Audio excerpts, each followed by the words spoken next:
Você que acredita no livre-arbítrio, eu vou lhe fazer uma pergunta.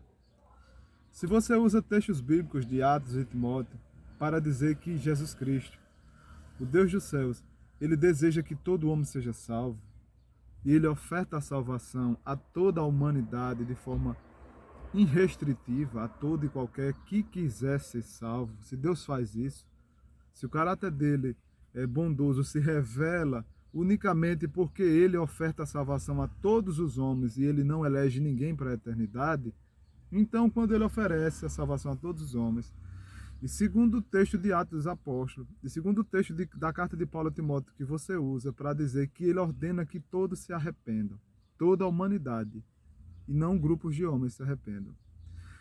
E certos homens não se arrependem e não querem a salvação, não rejeitam a Deus e não querem a salvação. Eu lhe faço uma pergunta: Deus fica feliz com a rejeição do homem? Deus se alegra? Deus aceita de bom grado, de bom coração? Ou ele se frustra, fica triste e sofre por esses homens o tê-lo rejeitado? A sua teologia diz que Deus ele oferta incondicionalmente a toda a raça humana a salvação. E ordena que toda a humanidade se arrependa. Toda a humanidade se arrependa.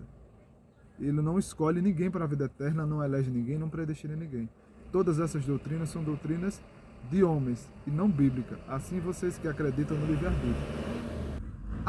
Aqueles homens que irão para o lago de fogo irão para o inferno. Serão lançados no lago de fogo, a segunda morte. Porque eles rejeitaram a pregação da palavra, o evangelho, e rejeitaram a graça e a salvação. Deus vai se alegrar com isso? Porque você diz que Deus ele só se importa com os escolhidos, criticando aqueles que acreditam na eleição de Deus. E o Deus que se preocupa com os escolhidos, ele não está nem aí para aqueles que vão para o inferno que ele não escolheu. É assim que você disse, para os que não acreditam no livre-arbítrio.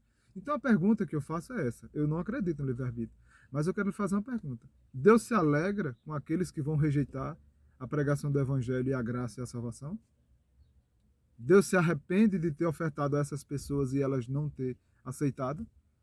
Deus sabia que elas iriam rejeitar e mesmo assim ofereceu?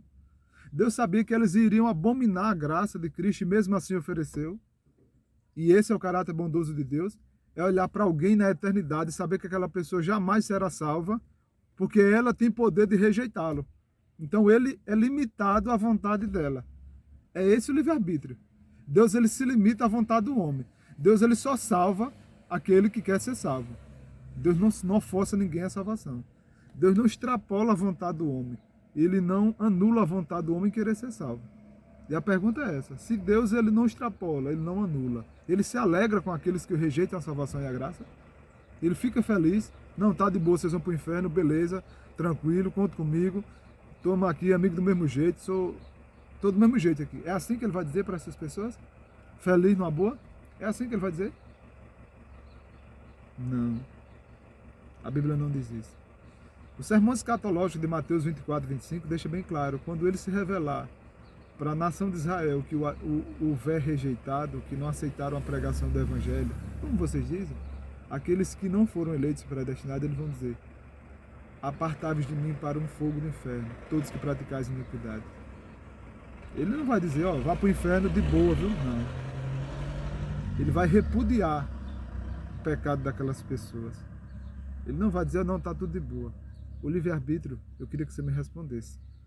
Deus se alegra com aqueles que vão para o inferno, com aqueles que rejeitam a graça, com aqueles que rejeitam a pregação do evangelho. Deus se alegra, já que ele ofertou, segundo o seu entendimento teológico, a salvação para todos os homens incondicionalmente. Então ele se alegra com aqueles que vão para o inferno, com aqueles que rejeitam. Não, beleza, tranquilo, tá na boa, beleza. Pode ir para o inferno aí, a gente é amigo do mesmo jeito, só não vem para o céu, mas estamos aqui, viu? É assim que Deus diz com aqueles que vão para o inferno? Tá de bem para ele?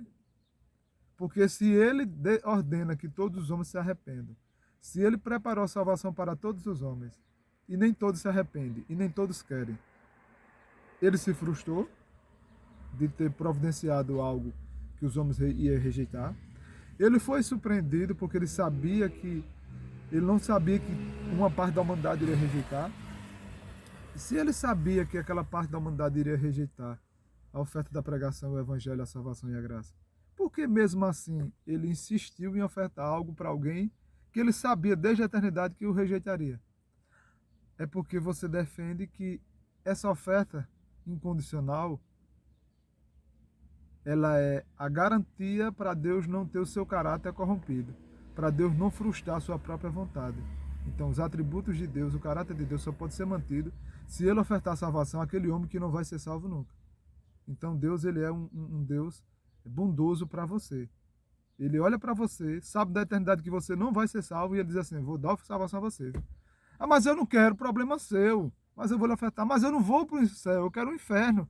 Problema seu, mas a minha obrigação é lhe ofertar. Mas eu não quero para quê? Eu dei para quem queira, a salvação eu não quero, não. Eu vou ofertar para você. Por quê? Porque a tradição teológica diz que eu tenho a obrigação de ofertar. Então não é eu que quero ofertar. É a tradição teológica que diz que eu tenho a obrigação de ofertar a salvação para todo mundo de forma incondicional. Então você é obrigado a ser um dos que receberam a salvação. Ah, mas eu vou rejeitar. Problema seu, mas eu vou lhe ofertar. Isso não tem nas Sagradas Escrituras. Fica esses questionamentos. Deus ele se alegra com aqueles que vão rejeitar. Deus ele não se arrepende com aqueles que o rejeitaram, mesmo ele sabendo que eles iriam rejeitar. Deus não se frustra. E Deus, mesmo assim, sendo onisciente, sabendo de todas as coisas na eternidade, ele vai ofertar a salvação àqueles homens que ele tinha certeza que iriam para o inferno. Para quê? Para agradar a teologia, a tradição teológica que diz que Deus, se Deus não oferecer, não der o livre-arbítrio a toda a humanidade, ele é um Deus injusto. Então, cria-se uma narrativa mentirosa sobre o caráter de Deus para que se empurre de goela abaixo a fatídica doutrina teológica do livre-arbítrio.